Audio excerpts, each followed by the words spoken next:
Assalamualaikum warahmatullahi wabarakatuh. Di sini saya akan memaparkan diskusi sesi 11, Studi Komparatif Pendidikan Dasar di Berbagai Negara. Saya Anggarita Wayuningsih, NIM 501272875. Untuk poin yang pertama, model pembelajaran terpadu yang paling relevan dengan kurikulum Indonesia saat ini. Dari 10 model pembelajaran terpadu, model yang paling relevan dengan kurikulum yang berlaku saat ini di Indonesia, baik kurikulum 2013 maupun kurikulum Merdeka adalah model Webet atau jaring laba-laba. Alasannya, model ini mengintegrasikan berbagai mata pelajaran di sekitar tema tertentu. Pendekatan tematik menjadi ciri umum atau ciri utama kurikulum 2013 terutama untuk SD. Kurikulum Merdeka pun mendorong pembelajaran holistik dan konstektual melalui P5 yang karakternya mirip Webet model. Cocok untuk siswa SD karena berpikir mereka masih bersifat holistik dan belum terkotak-kotak berdasarkan mata pelajaran. Untuk yang kedua, analisis tujuan, fungsi, landasan, prinsip, rambu-rambu, dan tahapan pembelajaran tematik terpadu. Tujuan pembelajaran tematik terpadu antara lain, mengembangkan kompetensi siswa secara holistik melalui tema, memberikan pengalaman belajar bermakna dan konstektual, mengurangi tumpang tindih materi antar mapel, meningkatkan kemampuan berpikir kritis, kreatif, dan kolaboratif, mengembangkan karakter dan kompetensi sosial emosional. Untuk fungsi pembelajaran tematik terpadu antara lain, menghubungkan konsep-konsep dari berbagai mata pelajaran, meningkatkan efisiensi pembelajaran karena materi disajikan terintegrasi, meningkatkan minat belajar melalui pembelajaran yang relevan dengan dunia nyata, mendorong pembelajaran aktif berbasis pengalaman dan eksplorasi. Kemudian untuk landasan pembelajaran tematik terpadu. Yang pertama, landasan fisiologis, progresivisme, konstruktivisme, dan humanisme. Kemudian yang kedua, landasan psikologis, perkembangan anak SD yang berpikir holistik, dan teori belajar Piaget, serta Vygotsky, zona perkembangan proksimal. Kemudian landasan yuridisnya, Undang-Undang Nomor 20 Tahun 2003, Permendikbud tentang kurikulum, yaitu kurikulum K13. Prinsip-prinsip pembelajaran tematik antara lain, yang pertama, berpusat pada siswa, yang kedua, bersifat holistik, yang ketiga, bermakna dan konstektual, yang keempat, mendorong pengembangan keterampilan proses, yang kelima, menyatukan konsep antar mata pelajaran, yang keenam, fleksibel sesuai dengan kondisi kelas dan lingkungan. Rambu-rambu pelaksanaan pembelajaran tematik. Yang pertama, tema tidak wajib selalu mengakomodasi seluruh KD, tetapi KD lah yang menentukan relevansi tema. Yang kedua, pembelajaran dilakukan secara aktif, kreatif, efektif, dan menyenangkan, pakem. 3. Penilaian menggunakan penilaian autentik, yaitu portofolio, unjuk kerja, atau proyek. Yang keempat, mengoptimalkan lingkungan sekitar sebagai sumber belajar. Yang kelima, menggunakan metode bervariasi seperti eksperimen, diskusi, tanya jawab, dan observasi.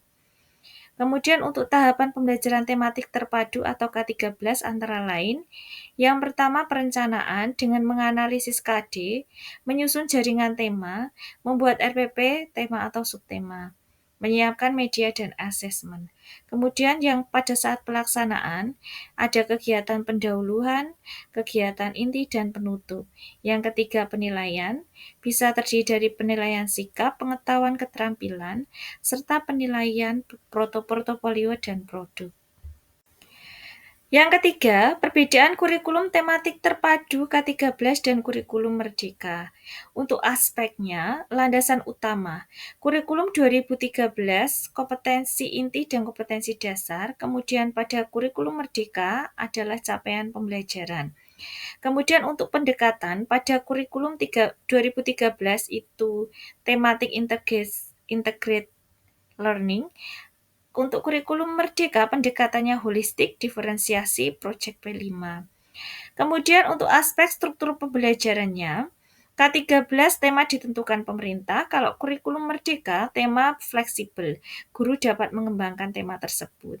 Kemudian dari aspek kemandirian guru, untuk K13 kemandirian guru terbatas mengikuti buku tematik, kalau kurikulum merdeka lebih otonom, guru bebas memilih metode.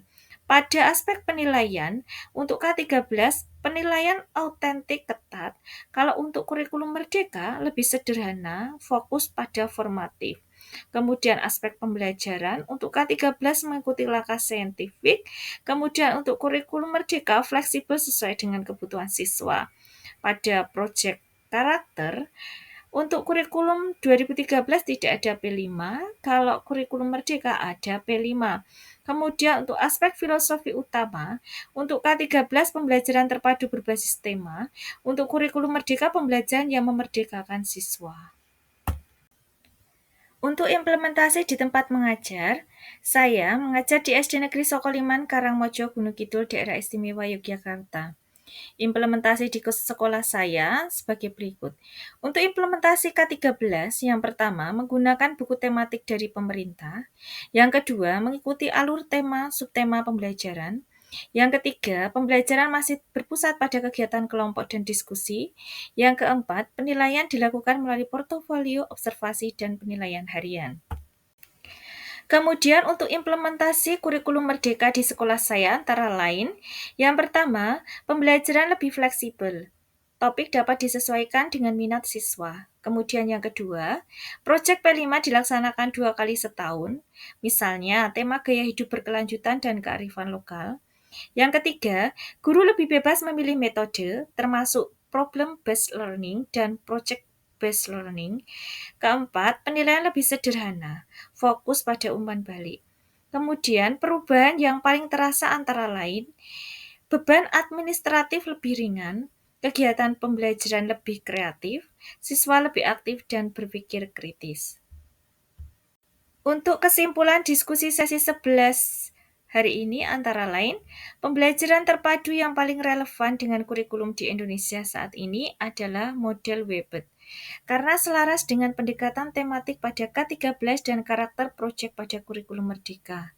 Pembelajaran tematik terpadu bertujuan memberi pengalaman belajar yang holistik, bermakna, dan sesuai perkembangan anak SD. Kurikulum merdeka memberikan keleluasaan lebih besar bagi guru dan siswa untuk memilih cara belajar yang paling sesuai, serta menekankan pembentukan karakter melalui P5. Perbedaan utama kedua kurikulum terletak pada struktur, fleksibilitas, penilaian, dan peran guru dalam merancang pembelajaran. Implementasi di sekolah menunjukkan bahwa kurikulum merdeka mendorong pembelajaran lebih kreatif, humanis, dan memerdekakan siswa sesuai kebutuhan masing-masing. Demikian pemaparan diskusi sesi 11 dari saya. Ada banyak salahnya, saya mohon maaf. Sekian, wassalamualaikum warahmatullahi wabarakatuh.